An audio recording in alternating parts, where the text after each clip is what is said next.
जय हिंद साथियों, सभी साथियों को मेरा नमस्कार। साथियों, माताजी के जाने के बाद सोशल मीडिया पर ये मेरी पहली वीडियो और इस वीडियो के माध्यम से जो आवाज़ है वो किसानों की आवाज़ शायद आप लोगों तक पहुंचाने की मैं कोशिश कर रहा। फिलहाल ग्रेटर नोएडा से शामली मुझे जाना है और यहाँ एक बहुत ही स्पेशल गांव का नाम गढ़ी सखावतपुर, जो मेरी जन्मस्थली, और इससे अगर हम थोड़ा आगे चलेंगे कुछ किलोमीटर दूर मेरा अपना पैतृक गांव करोदा महाजन, और गढ़ी सखावतपुर के अंदर ये किसान हो सकता है ये मुझे न जानते हो, लेकिन इन किसानों की आवाज़ आज आप तक पहुंचाते हुए ये गन्ने का खेत और कितनी विषम परिस्थिति में ये किसान काम करते हुए फिलहाल लगभग 11 बज चुके और आप देख सकते हैं सूर्य देवता का नामो निशान नहीं। ज़बरदस्त ठंड का प्रकोप। जो कपड़े मैंने पहन रखे, बहुत सारे कपड़े मैंने अपने शरीर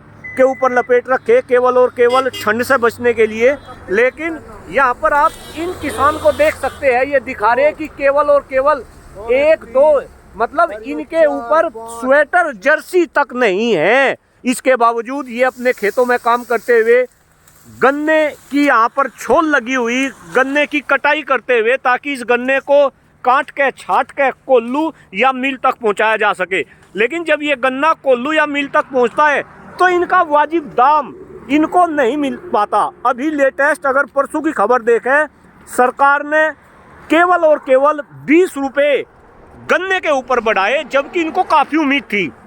मैं जब रिसर्च कर रहा था कि भाई कितना रेट बढ़ना चाहिए, उस रिसर्च में मुझे ये पता चला कि अगर पिछले 6 साल में मैं सरकार के द्वारा जो महंगाई को लेकर अधिकृत आंकड़े दिए जा रहे हैं उसमें 80% महंगाई बढ़ी।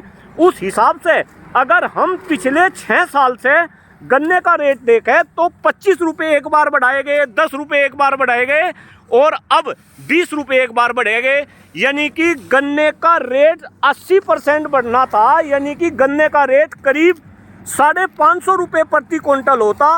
वो रेट तो 80% बढ़ा नहीं, लेकिन महंगाई 80% बढ़ रही। कुल मिला के वर्तमान में जो सिचुएशन है, गन्ने के ऊपर जो लागत आती है, यानी गन्ने को जब आप तैयार करेंगे उससे पहले आपको उसकी बुआई करनी पड़ेगी, उसका रखरखाव करना पड़ेगा, उसके ऊपर लागत आएगी, बीज पर लागत आएगी, उसकी बुआई में लागत आएगी, फिर बिजली का बिल जाएगा, डीजल लगेगा, भला जो लागत आती है वो लागत भी कहीं ना कहीं आज निकल नहीं पा रही। देश का किसान परेशान है, लेकिन व्यवस्था किसान की कि शायद किसान की आवाज़ सरकार तक पहुंच नहीं पा रही, और अगर पहुंच भी पा रही है तो कहीं ना कहीं सरकार इस आवाज़ को सुन नहीं पा रही, उसके अनुरूप काम नहीं कर पा रही। देश के अंदर जहां 70% लोग डायरेक्ट या इनडायरेक्ट खेती पर निर्भर करते हैं, इस प्रकार के किसानों के हालात अपने आप में बहुत ही सोचनीय है। देख सकते हैं ये किसान खेत में काम करते हुए। हाँ भाई, क्या कहना चाहेंगे, कितना रेट होना चाहिए था? ये तो उम्मीद थी कि 400 रुपये बढ़ेंगे, सबको उम्मीद थी, रेट भी नहीं गिर रहा था पर्ची पे, और बढ़ाए मात्र 20 रुपये। ये सुन सकते हैं कि भाई ये सोच रहे थे कि 400 रुपये बढ़ेंगे गन्ने का भाव, यानी कि 700 के आसपास जाएगा, लेकिन बढ़े केवल और केवल 20 रुपये, यानी ऊँट के मुंह में जीरा।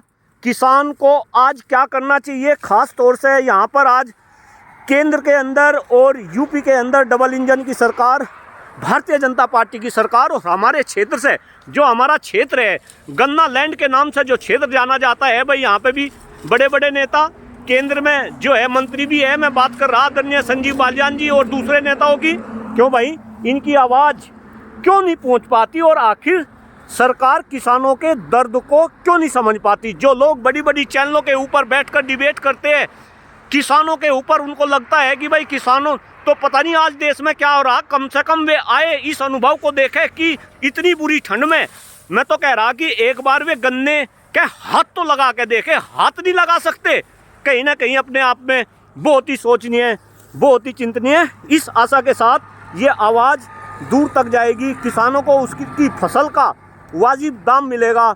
आप सभी का बहुत बहुत आभार, बहुत बहुत धन्यवाद। जय हिंद, जय भारत, भारत माता की जय, जय किसान। Thank you.